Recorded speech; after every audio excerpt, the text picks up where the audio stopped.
जय हिंद दोस्तों, मेरा नाम है अनिरुद्ध और मैं आप सभी का वेलकम करता हूं इंडिया डिकोडेड पर। दोस्तों, पिछले साल ऑपरेशन सिंदूर के कुछ ही दिनों के बाद हमारे भारत के द्वारा टर्की की एक बहुत ही जानी मानी एविएशन कंपनी थी सेलेबी एविएशन के नाम से, जो कि इंडिया के कई सारे एयरपोर्ट्स के ऊपर ऑपरेशंस को हैंडल करती थी, उसके लाइसेंस को और सिक्योरिटी क्लियरेंस को इमीडिएट इफेक्ट के साथ कैंसिल कर दिया था। और आज दोस्तों उसका इम्पैक्ट आपके सामने है। टर्की की उसी कंपनी की जो चेयरपर्सन है, उनके द्वारा रिसेंटली उन्होंने एक इंटरव्यू किया ब्लूमबर्ग के साथ, जिसमें कि उन्होंने इस चीज़ को खुद से आकर के बताया कि इंडिया ने जब हमारे सिक्योरिटी क्लियरेंस को कैंसिल किया था, उसका नुकसान हमें कितना हुआ। ओवरनाइट एक ही दिन के अंदर अंदर हमारी कंपनी को कम से कम $500 मिलियन का नुकसान झेलना पड़ा था। आप लोग यहाँ पे देख सकते हैं खबर दोस्तों, जगह जगह पे कवर करी जा रही है। इंडियन मीडिया की खबर है $500 million in value wiped out in a single day, Turkey's Celebi on India ouster. यहाँ पे भी देख पाएंगे फर्स्ट पोस्ट की खबर है। ऐसी कंपनी जिसको हमने स्टिच बाय स्टिच बनाया था और एक ही दिन में हमने ओवरनाइट अपने सारे के सारे मार्केट को लूज आउट कर दिया। ये स्टेटमेंट्स हैं जो कि टर्की की एविएशन कंपनी की चेयरपर्सन के द्वारा दिए गए हैं। टर्किश मीडिया ने भी इसको कवर किया है। Between Modi and Erdogan, Turkish aviation group recounts losing $500 million business overnight. क्या हुआ है सब कुछ आपके साथ मैं डिस्कस करूंगा। इसका थोड़ा बैकग्राउंड भी आपको बताऊंगा, क्यों हमने ओवरनाइट इस पर्टिकुलर कंपनी के लाइसेंस को कैंसिल किया था, क्या क्या इनके चेयरपर्सन के द्वारा यहाँ पे कहा गया है, सब कुछ डिस्कस करूंगा। लेकिन दोस्तों ब्रीफली आपको बता दूं, इनके द्वारा जो स्टेटमेंट दिया गया, ये जेन्युइनली ये इस चीज़ को लेके बहुत परेशान थी। इन्होंने कहा कि मॉनेटरी वैल्यू एक तरफ छोड़िए, लेकिन इन्होंने कहा कि भारत मेरे लिए मेरा सेकेंड होम था। मतलब कि टर्की के बाद अगर मैं अपने सेकेंड होम किसी कंट्री को मानती थी तो भारत को मानती थी। और वहां पर हमने उस कंपनी को एक एक ईंट लगा लगा के बनाया था, स्टिच बाय स्टिच मेटिकुलसली हमने उसको वहां पे एस्टैब्लिश किया था। लेकिन एक ही झटके में हमारा पूरा का पूरा जो एस्टैब्लिशमेंट था वो वहां पे समाप्त हो गया। इसी पूरी डेवलपमेंट के बारे में चर्चा करेंगे। आइए शुरू करते हैं दोस्तों मेरे साथ। मेरा नाम है अनिरुद्ध। यदि आपको हमारा कंटेंट पसंद आता है तो दिए गए QR कोड के माध्यम से हमें कंट्रीब्यूट भी कर सकते हैं। ऑलराइट, थोड़ा सा आपको बैकग्राउंड दोस्तों बता देता हूं। बेसिकली हुआ क्या था, ये आपके सामने है, जो कि हमारी इंडियन गवर्नमेंट की तरफ से चिट्ठी को जारी किया गया था। थोड़ा ध्यान से देखिए।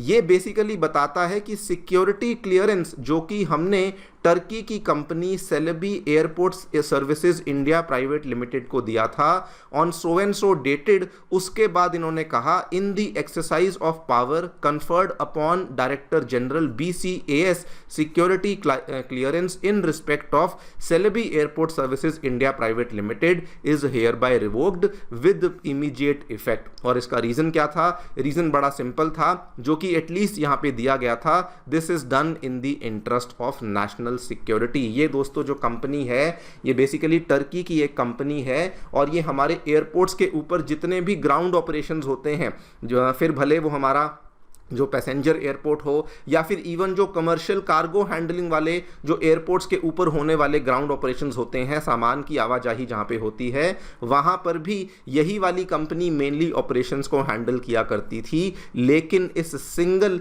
चिट्ठी के माध्यम से, इस सिंगल ऑर्डर के माध्यम से हमने उनके सिक्योरिटी क्लियरेंस को, उनके लाइसेंस को इमीडिएट इफेक्ट के साथ कैंसिल कर दिया था। इस पर्टिकुलर लेटर में तो केवल नेशनल सिक्योरिटी का जिक्र किया गया था, लेकिन रीजन सभी जानते थे। रीजन बड़ा सिंपल था कि ऑपरेशन सिंदूर के दौरान पाकिस्तान को टर्की ने ना केवल हथियार देके सपोर्ट किया, बल्कि ऑपरेटर्स के माध्यम से भी सपोर्ट किया था, जिसकी वजह से इंडिया के द्वारा ये वाला रिटेलिएटरी स्टेप यहां पे लिया गया था। नाउ ये उसी टाइम पे मालूम था कि ये टर्की के लिए बहुत बड़ा ब्लो है, बिकॉज अगर मैं स्केल की बात करूं तो उस टाइम पे कहा जा रहा था कि ये वाली जो कंपनी है, उदाहरण के तौर पे मुंबई एयरपोर्ट की अगर मैं बात करूं तो उनके passenger services, load control, flight operations, cargo postal services का 70% का जो शेयर था वो केवल और केवल यही वाली कंपनी हैंडल करती थी। और इनके जो ऑपरेशंस थे, they were not limited to just the Mumbai international airport बल्कि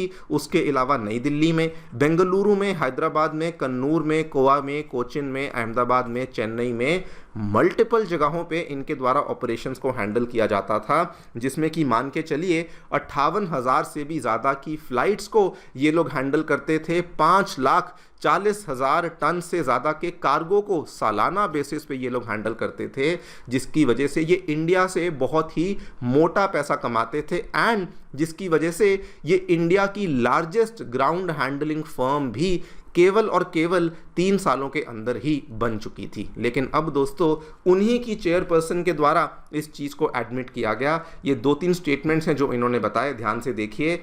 इन्होंने कहा कि एक ही दिन में सरकार ने हमारे 10,000 से भी ज़्यादा के जो एम्प्लॉयज़ थे उनको दूसरी कंपनी में शिफ्ट कर दिया, जिसकी वजह से हमारी कंपनी को कम से कम $500 मिलियन का नुकसान हुआ और ये सारा कुछ केवल और केवल ओवरनाइट ही हो गया। उसके बाद इन्होंने और भी बातें कही। इन्होंने कहा मैं तो बहुत बड़ी फ़ैन हूँ इंडिया की, ये मेरे लिए सेकेंड होम, सेकेंड कंट्री थी एंड इसीलिए ये सिचुएशन मुझे पर्सनली बहुत ज़्यादा इम्पैक्ट करती है। दीज आर द स्टेटमेंट्स जो कि इनके द्वारा यहाँ पे कहे गए। आपको बता दूं ये दोस्तों इतना ज़्यादा इन्होंने कोशिश करी थी। इनफैक्ट जब इंडिया के द्वारा ये वाला स्टेप लिया गया था उनके क्लियरेंस को कैंसिल किए जाने का, उसके बाद इन्होंने इंडियन गवर्नमेंट को क्लैरिफिकेशन भी बहुत सारी दी कि देखिए जी हमारी टर्किश गवर्नमेंट के साथ किसी प्रकार के कोई भी संबंध नहीं है। इमेजिन करिए इंडिया के मार्केट शेयर को बरकरार रखने के लिए, मार्केट में प्रेजेंट रहने के लिए ये क्या कुछ कर रहे थे। इनके ऊपर कोई एलिगेशंस लगाए गए थे कि आपकी कंपनी में टर्किश प्रेसिडेंट रेसिप अर्दोगान की डॉटर का शेयर है। इन्होंने कहा जी नहीं, ऐसा कुछ भी नहीं है। ये सारे के सारे स्टेटमेंट्स इन्होंने इंडियन गवर्नमेंट को चिट्ठियां लिख कर भेजी। इनफैक्ट सिचुएशन इतनी ज्यादा इनके लिए सीरियस हो चुकी थी, इन्होंने दिल्ली हाई कोर्ट में जाकर के भी याचिका दर्ज करी, लेकिन दिल्ली हाई कोर्ट ने भी क्या कहा, it is better to be safe than be sorry. And दोस्तों इनकी वो वाली जो याचिका थी उसको डिसमिस कर दिया गया। ये पिछले साल की खबर है। Turkish aviation firms plea against security clearance revocation was dismissed और ये फैसला हमारे दिल्ली के उच्च न्यायालय के द्वारा लिया गया था। दोस्तों आज की डेट में उनकी चेयरपर्सन आके ये बताती हैं कि उसका इम्पैक्ट छोटा मोटा नहीं बल्कि $500 मिलियन का नुकसान हुआ और हमने इंडिया के मार्केट शेयर को लूज आउट कर दिया। वैसे आपको बता दूं this is not the only step जो कि इंडिया ने उस टाइम पे लिया था। इन खबरों की तारीखों को देखिए, 14 मई 2025 उस टाइम पे कई सारे हमारे जो व्यापारी थे उदयपुर में, पुणे में, इन्होंने टर्की से सामान को मंगवाने के ऊपर बैन लगाना शुरू कर दिया। ये भी आप देखिए Turkey tile business suffers a big blow because Udaipur के द्वारा उनसे टाइलों को मंगवाना बंद कर दिया था। उसके बाद टर्की से आने वाले जो एप्पल्स जो कि बहुत ज़्यादा फेमस थे एक टाइम पे, वो भी उनके खिलाफ भी बॉयकॉट टर्की का हमने एक कैंपेन शुरू किया था। ये वाली खबर की तारीख भी आप देख सकते हैं, 13 मई 2025 की है। और जो बहुत सारे लोग अपने टूरिज्म के लिए, घूमने फिरने के लिए टर्की और अजरबैजान जैसे देशों में जाया करते थे, वहाँ पर भी बॉयकॉट होना शुरू हो चुका था। मैसिव लेवल पे, मैसिव स्केल पे टर्की को हमने एक तरीके से बॉयकॉट करना शुरू कर दिया था। खैर अभी जो कुछ भी यहाँ पे हो रहा है, टर्की इज़ वेरी डेस्परेट। आज से 2 हफ्ते पहले की खबर आपने देखी होगी, टर्की के फॉरेन मिनिस्टर ने, उनकी भाषा में सडनली चेंज देखने को मिला। उन्होंने ये बातें कही कि देखिए जी हमारा जो पाकिस्तान के साथ संबंध है प्लीज़ हमें उसके बेस पे जज मत करिए। और ये आग्रह वो भारत से कर रहे थे कि प्लीज़ टर्की इंडिया की रिलेशनशिप को टर्की पाकिस्तान वाली रिलेशनशिप से अलग रखा जाए।